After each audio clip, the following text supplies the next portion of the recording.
আসসালামু আলাইকুম বন্ধুরা, সবাই কেমন আছেন? আজ দেখাবো এমন গুরুত্বপূর্ণ সেটিং যা আপনি চাইলে শুধু কে কে আপনাকে কানেক্ট করবে, কে কে কল দেবে সেটা আপনি নিজের ফোনেই করতে পারেন। অন্য কেউ কল দিতে পারবে না। তো এই সেন্টারকে লক্ষ্য করুন, সহজে দেখাচ্ছি।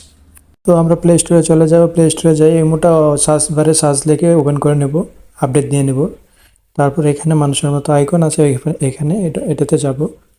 তো আপনারা চাইলে আপনি এখানে যাবেন, private security security and private, তারপর এখানে কলিংয়ে যাবেন, এখানে যাবেন। তারপরে এখানে যাই আপনার কাস্টমে ক্লিক করবেন। তো এখানে মেন কাজ। তো আপনার কে কে কল দেবে এখান থেকে এভাবে সিলেক্ট করে আপনারা এটা ডানে ক্লিক করে দেবেন এখানে। ঠিক আছে, এখানে ডানে ক্লিক করে দেবেন। তারপর আপনারা যারা ক্লিক করবেন সেই কল দিতে পারবো। ঠিক আছে, অন্য কেউ কল দিতে পারবে না। তা